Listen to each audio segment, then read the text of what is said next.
कोई रणनीति नहीं, जो पहले यहीं बैठे हुए कोई रणनीति थोड़ी है, यहाँ आकर बैठे हुए हैं। पहले से भी एफआईआर पहले से भी है हम पर, तो पहली प्राथमिकी जो दर्ज हुई थी उससे इसमें क्या अलग है? पहली बार भी यही बात कही गई थी।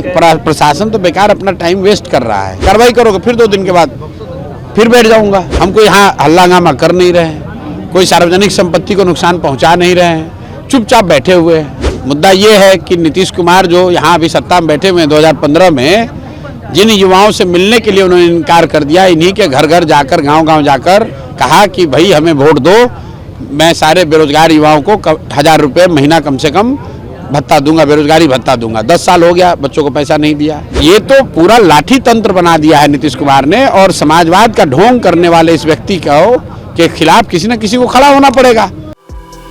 बिहार की राजनीति में उथल पुथल मचा हुआ है। जिस तरह से बीपीएससी अभ्यर्थियों ने बड़ा हंगामा किया और आंदोलन छेड़े हुए हैं, और उसके बाद प्रशासन की कार्रवाई, बिहार पुलिस और सीएम नीतीश पर कई सारे बड़े सवाल उठा रही है।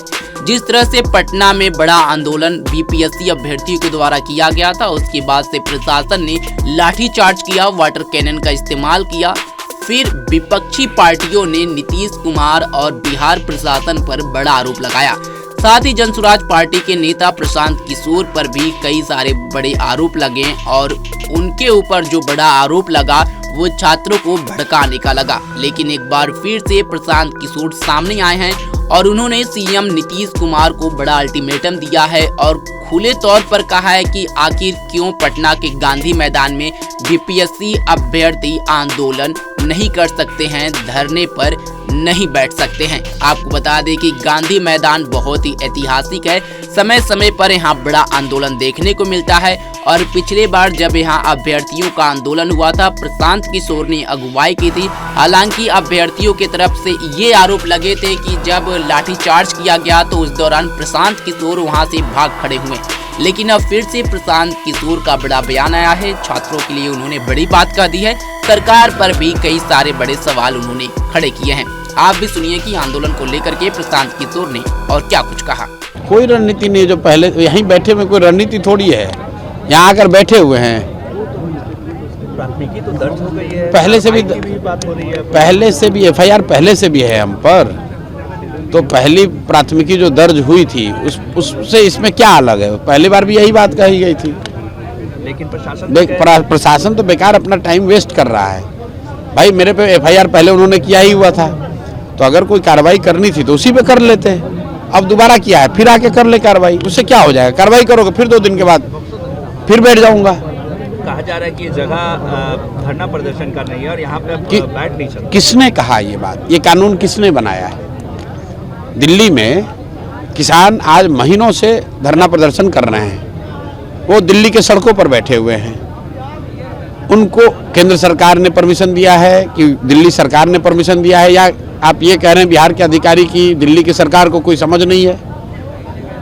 आप मुझे बताइए कि दिल्ली में जो किसान धरना प्रदर्शन कर रहे हैं, उनको परमिशन सड़क पर बैठने का किसने दिया है? उनको पकड़कर क्यों नहीं सरकार अरेस्ट कर रही है? और अगर दिल्ली के सड़कों पर कोई प्रदर्शन कर सकता है तो बिहार के गांधी मैदान में कोई क्यों नहीं बैठ सकता है? हम कोई यहाँ हल्ला हंगामा कर नहीं रहे हैं, कोई सार्वजनिक संपत्ति को नुकसान पहुंचा नहीं रहे हैं, चुपचाप बैठे हुए हैं। और सार्वजनिक जगह है, 50, 100, 200 लोग हमारे साथ बैठे हुए हैं। ये कोई रैली है नहीं, कोई लॉ एंड ऑर्डर का सिचुएशन है नहीं, तो मैं क्या गलत कर रहा हूँ? जैसे गांधी मैदान में इतने लोग घूम रहे हैं, तो क्या हर आदमी को गांधी मैदान में आने के लिए परमिशन की जरूरत लगेगी? लेकिन मुद्दा तो बीपीएससी का है ना भाई, मुद्दा तो बिहार के युवाओं का है, खाली बीपीएससी का क्यों है? मुद्दा तो हमने लिख कर दिया है, आप देख लीजिए। मुद्दा ये है कि नीतीश कुमार जो यहाँ अभी सत्ता में बैठे हुए हैं 2015 में, जिन युवाओं से मिलने के लिए उन्होंने इनकार कर दिया, इन्हीं के घर घर जाकर गांव-गांव जाकर कहा कि भाई हमें वोट दो, मैं सारे बेरोजगार युवाओं को 1000 रुपये महीना कम से कम भत्ता दूंगा, बेरोजगारी भत्ता दूंगा। 10 साल हो गया, बच्चों को पैसा नहीं दिया। मुद्दा ये है कि पिछले 10 वर्ष में जितनी बार पेपर लीक हुआ, सरकार ने बड़ी बड़ी बात कही, लेकिन आज तक कोई शिक्षा माफिया गिरफ्तार नहीं हुआ। आज तक पेपर लीक मामले में किसी को सजा नहीं हुई, कोई दोषी अधिकारी पर कार्रवाई नहीं हुई। मुद्दा ये है कि बिहार में डोमिसाइल लागू नहीं होने की वजह से 50% से ज़्यादा नौकरी जो है वो बिहार से बाहर के युवाओं को मिल रहा है।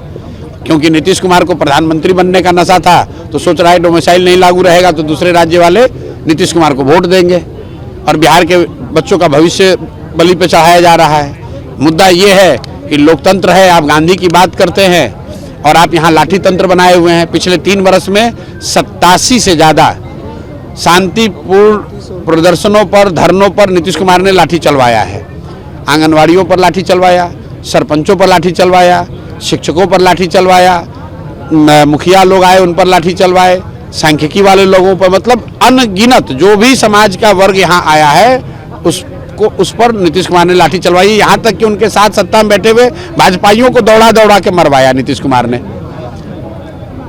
तो ये तो पूरा लाठी तंत्र बना दिया है नीतीश कुमार ने, और समाजवाद का ढोंग करने वाले इस व्यक्ति के खिलाफ किसी न किसी को खड़ा होना पड़ेगा। पूरे देश में 3 वर्ष में जितनी लाठीचार्ज बिहार में हुआ है, धरनों पर, प्रदर्शनों पर, मार्च पर, पूरे देश में कहीं नहीं हुआ है।